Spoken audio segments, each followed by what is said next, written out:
காலையில ஏஞ்சதும் tea, coffee குடிக்கிற பழக்கமெல்லாம் நம்மளுக்கு கிடையாது. அதனால தேங்காய் பால் ரெடி பண்ணிக்கலாம்னு சொல்லிட்டு ரெடி பண்ணிட்டு இருக்கிறேன்.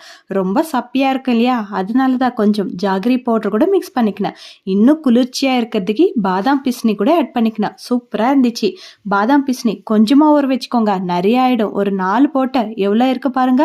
அதனால தான் சொல்றேன். கொஞ்சமா ஊற வச்சுக்கோங்க. நைட்டு ஊற வச்சுக்கோங்க. காலையில சாப்பிடுங்க. அப்போதான் கரெக்டா இருக்கும். கோகனட் மில்க் ரெடி ஆயிடுச்சு. நீங்களும் ரெடி பண்ணிக்கோங்க. அதுக்கப்புறம் டிஃபன்லக்கு தேங்காய் சட்னி, அதே விதமாக வேர்க்கடலை சட்னி செஞ்சேன். ரெண்டும் ஒரே கலரில் இருக்குன்னு பார்க்குறீங்களா? ரெண்டுத்துல காஞ்ச மிளகா போட்டேன். அதனால தான் அந்த கலரில் இருக்கு. என்னன்னே தெரில, 2 நாளாக கார தோசை சாப்பிட்ணுன்ட்டு ரொம்ப ஆசையாக இருந்துச்சு. அதனால தான் உள்ளிக்காரம் ரெடி பண்ணிக்கினேன். தெலுங்குல உள்ளிக்காரன்னு சொல்லுவாங்க. நீங்கள் இந்த மாதிரி ட்ரை பண்ணியிருக்கிறீங்களா இல்லையான்ட்டு கண்டிப்பாக கமெண்ட்ல சொல்லுங்க. அடிக்கிற வேலைக்கு காரம் தோசை கொஞ்சம் கஷ்டம்தான். கொஞ்சம் ஒரு நாளைக்கு அட்ஜஸ்ட் பண்ணி சாப்பிடலாம். நிறைய தண்ணி குடிச்சு அட்ஜஸ்ட் பண்ணிடலாம். ஓகேவா?